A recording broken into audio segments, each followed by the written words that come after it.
Alright, hello everybody. So I have a Diablo 2 video, old Diablo 2 video, and this video is pretty much going to be me sharing about my thoughts or my overall experience of doing the level 99 journey. So just to give you guys some context and some background, I played Diablo 2 back when I think 1.10 was released, and I'm aware that in the previous patches getting to level 99 was so much like easier. Like I heard like getting to level 99 in like the pre 1.10 patch was kind of like getting to like 92 or 93 or something. But yeah, ever since 1.10 happened, getting to level 99 is kind of like considered to be like the Mount Everest of Diablo 2. It is definitely a very mentally exhausting challenge, and it's pretty much designed to like, what is it? Greetings. It's like a very big long-term goal to do if you pretty much like accumulated all like the really expensive or GG items in the game. And back in the days, like back in I think 2003, the highest I've ever had was it was on a Hammerden, and I think I was like at level 95 or 96, but at that time I didn't really push further because, you know, I was just kind of like exhausted, since you have to do so many Baal runs, so many Chaos runs and Neothak runs to get to 99. But yeah, I never managed to get 99 back in those days. But when I returned to Diablo 2 and I've kind of like, I kind of accumulated all my wealth, and I've managed to play all these different characters and all these builds and all that stuff, I feel like I've kind of like gotten the full D2 experience. But then I realized there was like one thing that I've never done, and that was getting to level 99. And that's why all of a sudden I've been wanting to grind my butt off to get to level 99. So as you guys can see, this is my Zealot right here. I decided to do a Zealot instead of like the standard meta builds. Those are the very popular classes when it comes to like doing the 99 journey. I'm talking about Hammerden, Javazons, Light Sorks, summoning, not summoning Necromancer, well, I guess like Necromancers too. Like basically all like very popular caster builds. Those are like the characters that people tend to use when it comes to level 99. I wanted to use a Zealot just to kind of like stand out, but also because I've always enjoyed using melee characters, so I kind of want to like show some love to like the people who enjoy playing melee builds on Diablo 2. And another reason why I wanted to do a Zealot is because I think, how do I say it? The Zealot, like in old D2, he's not really like a meta build, but at the same time, he's not like a very like off meta build like a Fire Zealot or something like that, or a two-handed Zealot or a summoning Druid.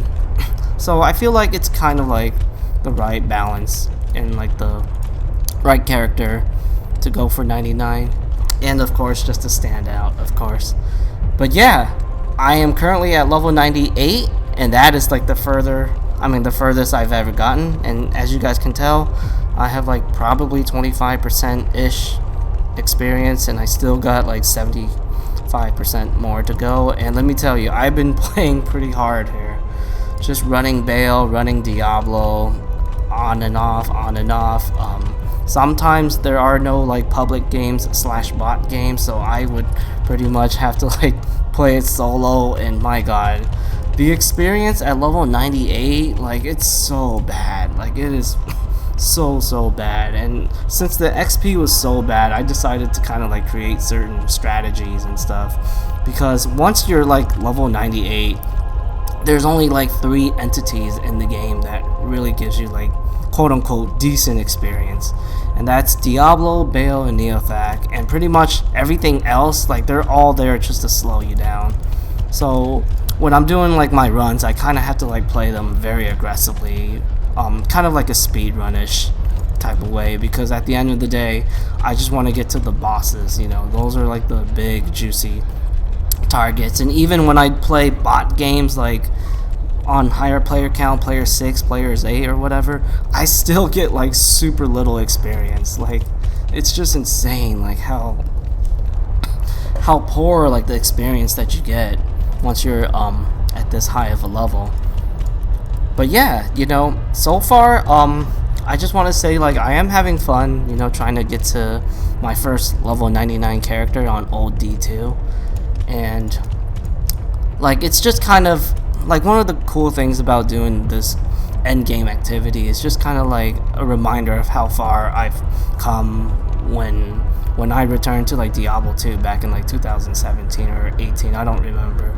But yeah, back then like I remember I was using like a lot of like budget gear on like my characters and all that stuff, not just this guy. I guess I'll eventually talk about my gear because, you know, when it comes to Diablo 2 type of videos, everybody always wants to showcase what they're wearing and why they're wearing it. But yeah, like it's just crazy how my character, I remember back in the day, especially this guy, he used to like struggle like River of Flame and Chaos and all that stuff, but nowadays it's kind of like a joke for him, especially on Players 1. And this guy can definitely handle Players 8 too, because obviously, you know, I gotta try to make my character super tanky and super hard hitting, because when it comes to like these bot matches, I'm pretty much like trying to do Neothac alone, and Players 8 Neothac is absolutely no joke, and I've had some pretty scary encounters recently. So, but yeah, so what else should I talk about? Let me think.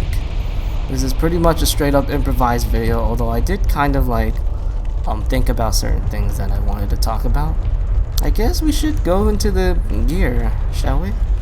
Yeah, I guess I'll talk about the gear here.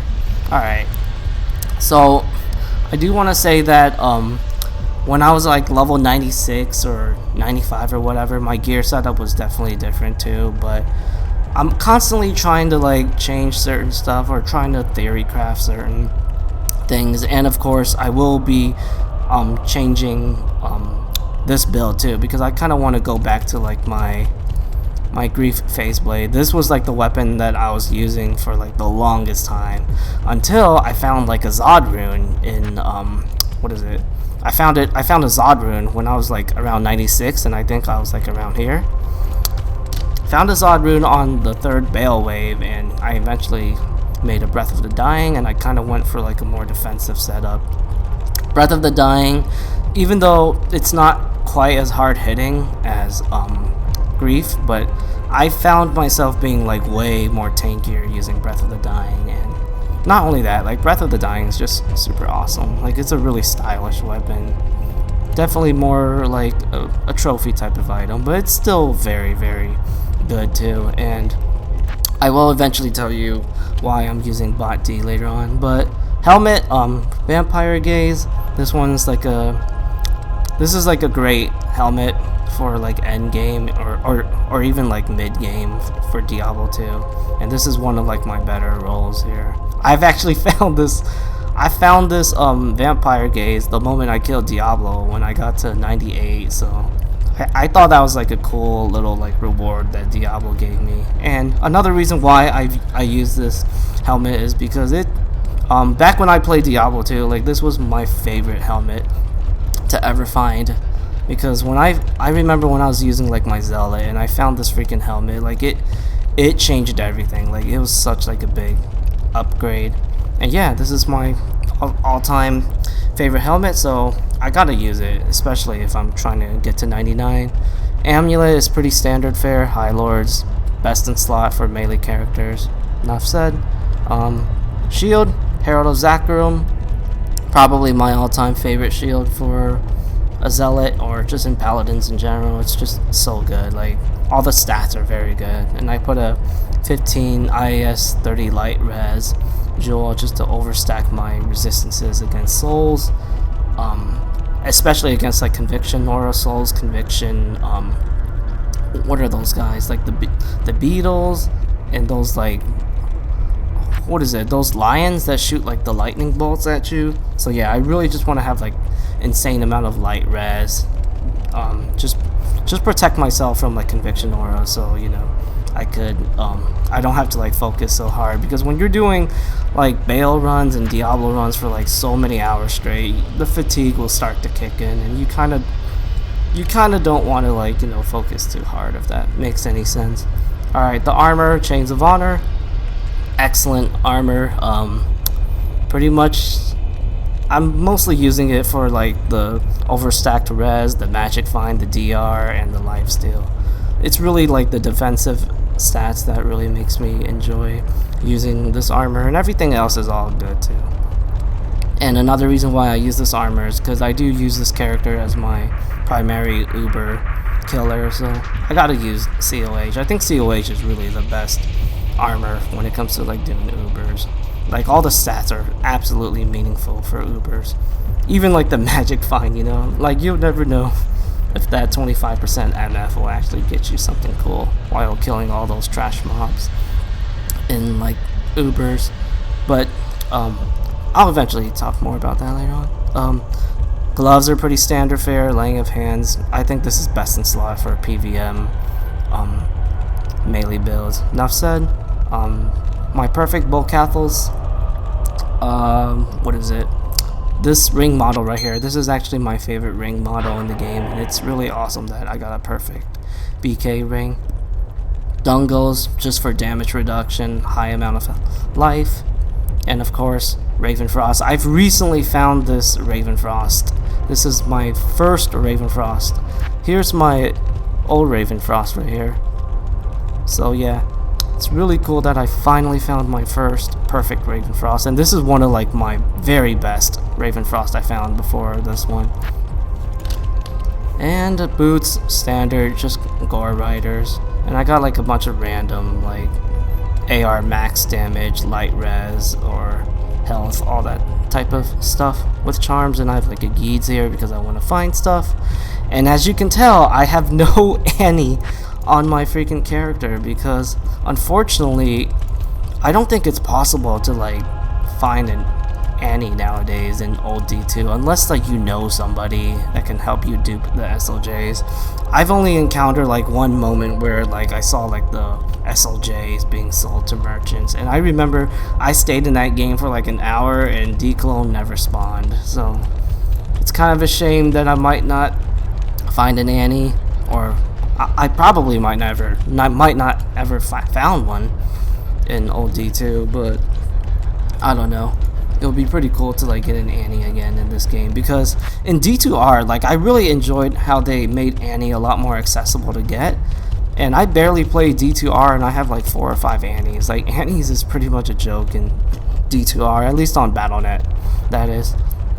But yeah, oh yeah, and for the swab, it's just kind of standard fare, CTA, Spirit, really nothing special. I used this base here because it has Sanctuary Aura, and the main reason why Sanctuary Aura is so good is because when I was using my Grief Phase Blade, the problem with Grief is it's not the greatest weapon against like physical immunes, so it's kind of nice that I don't have to like spend a point in Sanctuary, and then you could just, you know, use this to kill the ghosts or whatever. For Mercenary, I kind of went for like a little off meta, but still very like very powerful Mercenary setup. I have the Doom rune word, very hard hitting, very defensive, and of course it has the word Doom in it, so I gotta use it for culture purposes. Chains of Honor for like the lifesteal and all like the other stuff, but it's mostly for the lifesteal. And this right here, this is my best Crown of Ages I've ever found, and I put 2 of my best IAS enhanced damage jewels. It was a 15, 39, and 15, was it 35? Yeah.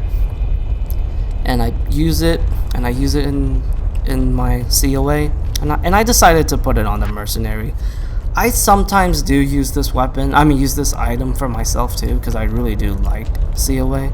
And I kind of switch between with G-Face for the Mercenary, but I'm trying it out on the Mercenary, and I honestly love it. Like, he hits freaking hard, and he's also like insanely tanky at the same time.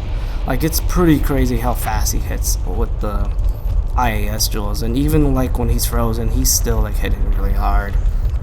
I think it probably has more value for my Mercenary compared to Vampire Gaze, and not only that, like, I have so much sentimental value for Vampire Gaze that I kind of want to like use it as my final helmet. But yeah, overall this build is pretty much designed to hit hard, designed to do, you know, low player count and high player count very easily, and at the same time being super tanky. Like, I have insane amount of damage reduction physical, and I have insane amount of overstacked res to protect myself from like conviction souls or any sort of like conviction or nasty mobs and all that stuff. And it's very rare for me to like lose like half of my health. Like, every now and then I might lose half of my health if I bump into like a scary soul pack, or if I'm doing Neothak and there's all like those crazy amount of snakes. That's where my health might go down into like the halfway portion and stuff.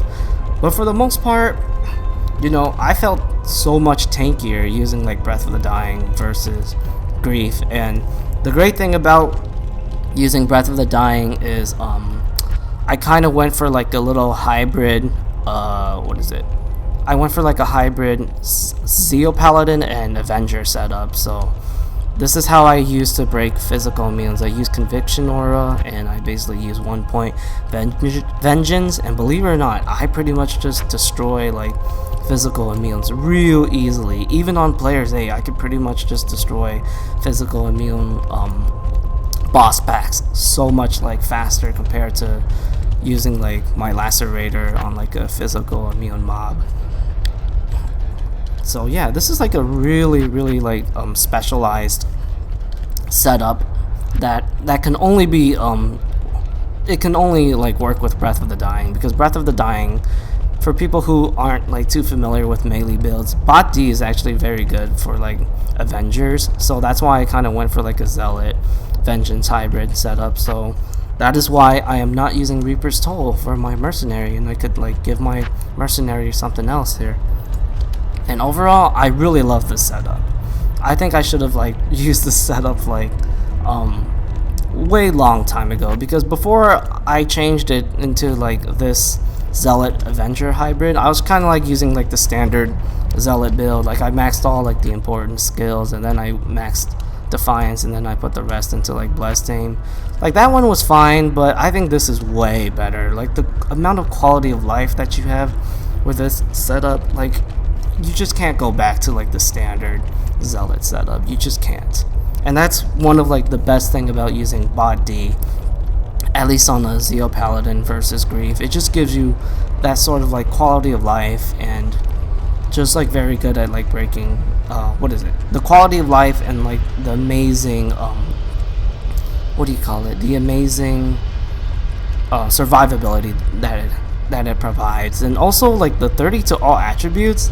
I think the 30 to all attributes is really sick too, because look at this. I have this really sick rare ring, and if I replace it with my BK, I can actually use my Crown of Ages here. So, you know, I don't have to like completely respec out of like my character from start again to use COA. So it's really awesome. You know, I think like Breath of the Dying, I think Breath of the Dying is kind of like, it's not really like appreciated as much for like people who really play melee builds, because I do know, like, objectively speaking, Grief is insanely good. Like, you know, it's easy to find a freaking 5-socket phase blade, and you just need a low rune, and there's really no other weapon that comes close to the raw damage of Grief. And of course, the flat damage is amazing on Smite. That also helps me kill with like boss killing and stuff. But overall, it was really fun, like, you know, spending some time with Breath of the Dying and taking a break from Grief. But I will eventually come back to Grief someday, because I kind of want to go back for like a more harder damage setup. But yeah, I think I'll try to like wrap up this video. It kind of ended up being longer than I thought, but I don't know. You know, so far, like, it's been like a very fun journey trying to like climb my way to 99. I still got, you know, a long way to go. And let me tell you, like, the experience that you get, it's very little. Like, it's so painfully little. But at the same time, I'm having fun, man, because like, it's just so much fun to kill monsters in this game. Like, the combat mechanics in Diablo 2, even though it's a, it's a game from 2000, but it still feels really good to like kill monsters and all that stuff. And of course, like, you know, with Breath of the Dying, the Poison Nova, it's so stylish. Like, it's just super fun to like watch your character just kill like a bunch of trash mobs and see all those like crazy poison nova just go all over the place. But yeah, so I guess to end the video, would I say like it's worth it? Like, is it worth doing a level 99 journey on old D2 if you've never like done it before? Because I do know on D2R, like getting to level 99 in D2R is pretty much like, I've heard like it's almost like getting to 94 in old D2, at least like in 1.10 to like 1.14 patch. You know, it feels kind of like getting to 94 on D2R, and I have played around with like the terror zones, and I definitely noticed like the experience, it's pretty substantial. Like I do notice like the experience gain is definitely like more easier to do. I mean, it's definitely more effective compared to like old D2 where you just gotta like grind Diablo, Bayon, Neophax all over and over again. But I would honestly say, like, if you're kind of bored of Diablo 2, you have like all like the crazy end game rune words, and you kind of like want something to do, I personally think it's worth doing a level 99 journey, at least in like old Diablo 2. Because as awesome the terror zones are in D2R, I think they kind of ruin like the whole like special moment when you get to like level 99 in old Diablo 2. Like I can't wait to get to level 99, you know. Like I've been grinding so freaking hard. I have no idea how many times I've killed Baal in Diablo, but that's kind of like why, you know, getting level 99 in old D2 is kind of considered as a Mount Everest type of challenge in, you know, this game. But yeah, maybe one day, you know, I'll eventually like see my little experience bar reach to the end here. Stay a while. And I don't know if I will do like a series of this little like video series, because I know this is going to be a long-term project. Like I'm not going to be able to get to 99 in a month. I think it might take me a year or something, because right now I'm just trying to play the game, just trying to grind as hard as I can until the ladder reset, because I do want to come back to ladder again. I kind of miss playing ladder. And yeah, I think that's pretty much it for this video, and I will see you guys next time. And I think I might play some Doom 2016 after this, since I'm kind of sick and tired of playing D2. Alright, thank you for watching, everyone.